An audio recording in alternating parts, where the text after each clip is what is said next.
Welcome back. Let's continue with our leading story, the mass shootings in South Africa's taverns. To expand on this, I'm joined now by Adele Kirsten from Gun Free SA. Adele, very good afternoon to you. Thank you for your time. 21 people have been killed in 3 separate mass shootings in South Africa. Guns were used. What's your reaction? It's devastating, but it's not unexpected. We wake up every single day in this country with 23 people shot and killed. That's our daily tally. What's brought it kind of to the foreground is the fact that it happened in one evening in 3 different locations, as you say. And so it's a reminder of just the extent to which guns are available in this country, how easy it is to get to them, and how easy it is to kill multiple people in a single event. But we can prevent this. Before we expand on gun availability, I'd like us to perhaps reflect, because we know that crime statistics for the January to March 2020 sector confirm that violent crime in South Africa has definitely increased and it continues to rise. Why is it safe to assume that illegal firearms were used in these 3 crimes? Well, we need to establish the legality and the status of the guns, and that's the job of SAPS. But we know that the gun trade is a legal trade between countries, within countries, but most guns start their life off as legal entities. And they then move through a number of ways, through loss and theft from civilians, through fraud and corruption, as well as through cross-border trade. So the legal pool feeds the illegal pool. That's where guns come from. By their character, illegal guns are perhaps outside of any control, making them highly valued by criminals. What, or perhaps where, are the sources and markets of these illegal firearms in South Africa, and maybe even to other parts of the continent? Well, as we know, handguns in particular, but also high-caliber weapons, are the weapon of choice for criminals. And one of the best places to get guns is from civilian gun owners.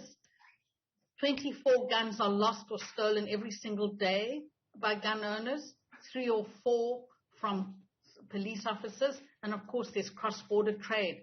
But what else we're seeing is the fraudulent issuing of gun licenses to people who actually should not qualify for the gun. So in this instance, it's really critical for the police to recover the guns and to be asking the question, where does this gun come from? Because that will tell us where the weak spots are, not just in our gun law, and there are significant weaknesses in our gun law currently, but it will also tell us, is there any shifting? Is anything changing in the gun trade? But for now, we know the single biggest source of weapons moving from legal to illegal is loss and theft from civilians, which includes private security. You say the fraudulent issuing of guns are given to those who shouldn't qualify.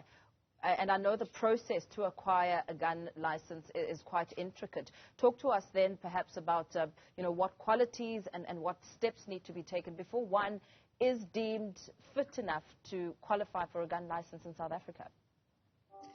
There really are 3 kind of key elements. One is whether as an individual you are fit and proper. That includes things like age, whether you have a history, any criminal history, whether you have a history of violent behavior, including violence against women. So if you have a conviction under the Domestic Violence Act. So that's around the person. Then there are restrictions around the kind of gun that you can own and the amount of ammunition. And then the third, I guess, restriction or regulation is for the purpose for which you can get a gun, which would be something like sport shooting, hunting, self-defense. Across all 3 of these categories, the current amendment bill that is sitting with the minister and should be coming to Parliament, that amendment addresses all 3 of those categories and has clauses that significantly tighten up on those elements. So, for example, the self-defense provision, significantly reducing the number of guns that any one person can own. And we know this is a global phenomenon, and we've seen it in our own country, that when you reduce gun availability, you reduce gun deaths. And so the primary aim of this bill is to stop the flooding of weapons that are just constantly moving both into legal hands and into illegal hands. And Gun Free South Africa would urge that the Minister bring this bill to Parliament as soon as possible. This is what will help us reduce gun availability and reduce gun deaths. And how far is that implementation process? Because I understand that it all started around May last year, and there were about 100 proposed amendments to this bill. Correct, Mpho. So it was published by the Civilian Secretariat for public comment. That ended in early August, and the Secretariat has been reviewing those submissions, of which, of course, Gun Free South Africa would have made significant input into. And then in November last year, the Portfolio Committee instructed the Secretariat to embark on a 6-month process of what they called kind of comprehensive stakeholder engagement, which they have just completed now at the end of June, early July. And that included stakeholders such as trauma doctors, researchers working in the field of violence against women and preventing that.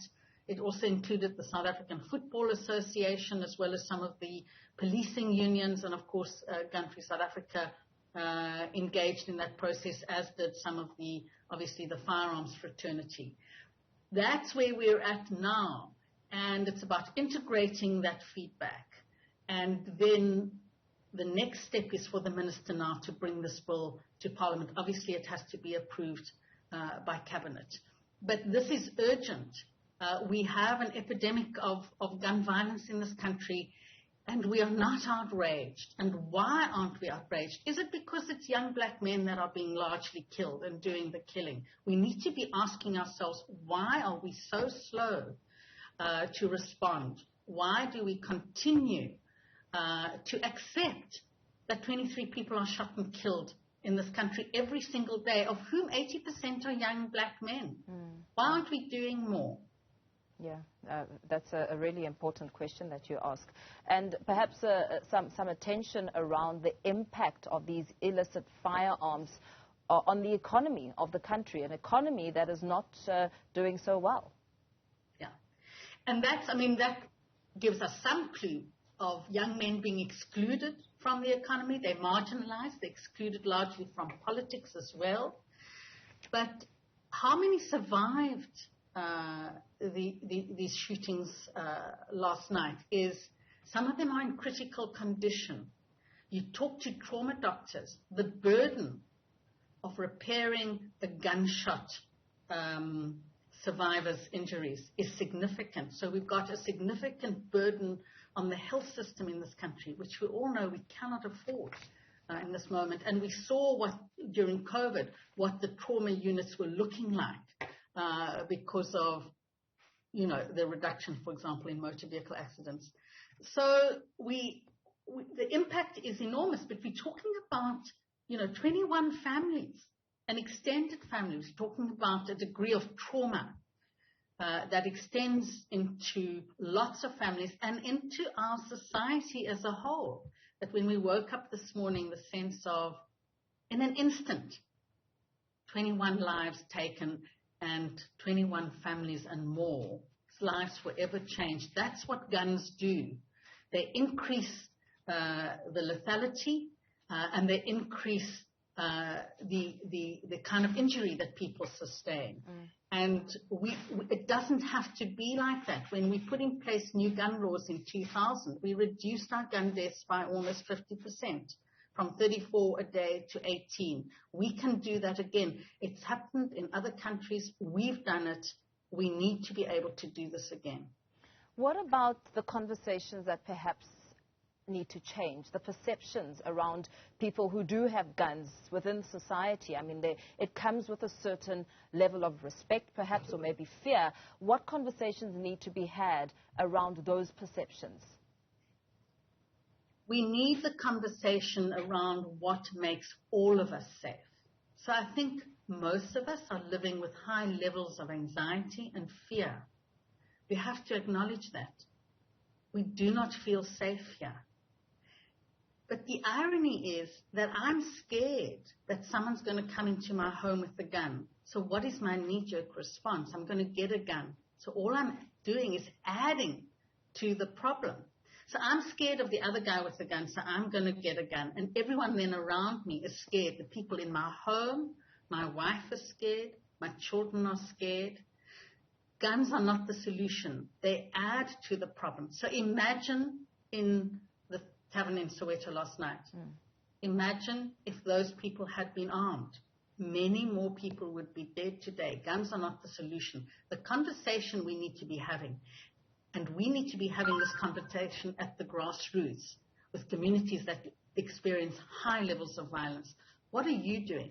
What is it that we need to do to make ourselves be safe, not just feel safe?